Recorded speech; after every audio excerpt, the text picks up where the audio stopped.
सूचना केवल हमारे विचार हैं, वित्तीय सलाह नहीं। निर्णय लेने से पहले खुद शोध करें। किसी भी लाभ या हानि के लिए हम उत्तरदायी नहीं हैं।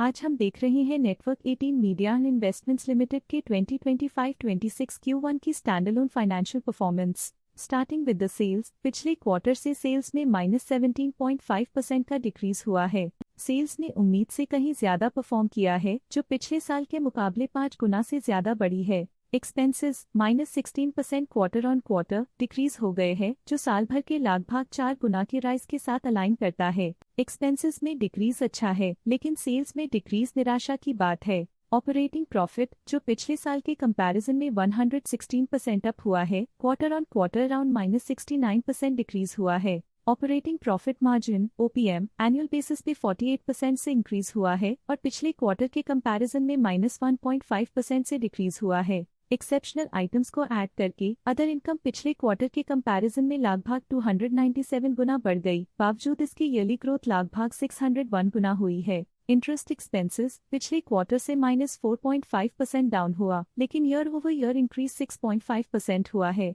डिप्रिशिएशन कॉस्ट्स में 3.5% का क्लाइम देखने को मिला और ईयरली बेसिस पे लगभग 56 गुना का इंक्रीज देखा गया। प्रॉफिट बिफोर टैक्स एनुअली लगभग 8 गुना बढ़ा, लेकिन प्रीसीडिंग क्वार्टर से लगभग 8 गुना बढ़ा है। नेट प्रॉफिट ने ईयर ऑन ईयर लगभग 8 गुना का इंक्रीज दिखाया, लेकिन लास्ट क्वार्टर से लगभग 8 गुना का इंक्रीज हुआ है। इस क्वार्टर में कंपनी का परफॉर्मेंस काफी अच्छा रहा। वहीं अगर एनुअल एनालिसिस की बात करें तो इस साल कंपनी का परफॉर्मेंस काफी अच्छा था। अर्निंग्स पर शेयर EPS में साल भर में अप्रॉक्स 4.5 गुना का इजाफा देखा गया, जो कंपनी की आउटस्टैंडिंग परफॉर्मेंस को दिखाता है। साथ ही EPS ने क्वार्टरली पिछले क्वार्टर के मुकाबले काफी ज्यादा ग्रोथ देखी, जो कंपनी की शानदार परफॉर्मेंस को दिखाता है। इस क्वार्टर में कंपनी का EPS काफी अच्छा रहा। Network 18 media and investments limited के फाइनेंशियल स्नैपशॉट को रिव्यू करते हुए कुछ मुख्य ट्रेंड्स सामने आए हैं, जो कंपनी की परफॉर्मेंस पे रोशनी डालते हैं। जून 2022 से जून 2025 तक network 18 media and investments limited की फाइनेंशियल जर्नी में सबसे पहले बात करते हैं सेल्स की।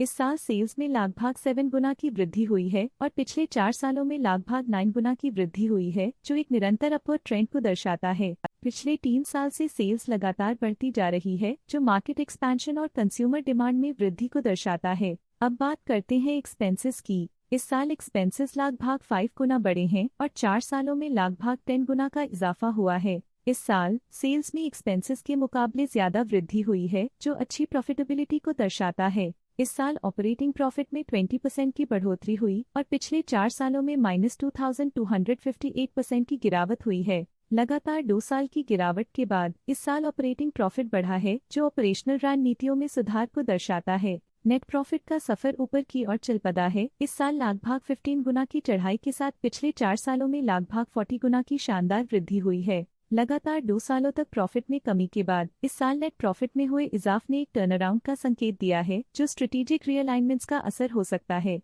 इस साल EPS ने ऊंचाइयों को छुआ है, लगभग 11 गुना की वृद्धि के साथ, जो पिछले 4 सालों में लगभग 28 गुना की मजबूत वृद्धि पर आधारित है। लगातार 2 साल की गिरावट के बाद इस साल EPS में वृद्धि प्रॉफिटेबिलिटी में रिकवरी के शुरुआती साइंस देती है। चलिए अब बात करते हैं शेयर होल्डिंग पैटर्न की।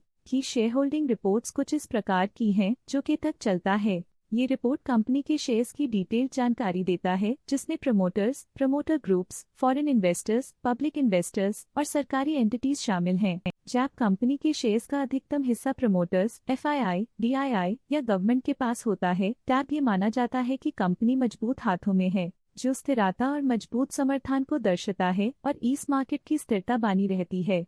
ये था कंपनी का करंट शेयर होल्डिंग पैटर्न। आइए नजर डालते हैं कुछ प्रमुख DII ट्रांजैक्शंस पर, जो मार्केट के डायनामिक्स को रीशेप कर रही हैं। 27 मई 2025 को कन्फर्म रियलबिल प्राइवेट लिमिटेड ने 22.2 लाख शेयर्स एग्जिट कर लिए 49.6 रुपीज पर यूनिट के हिसाब से, जिसका टोटल था 11 करोड़।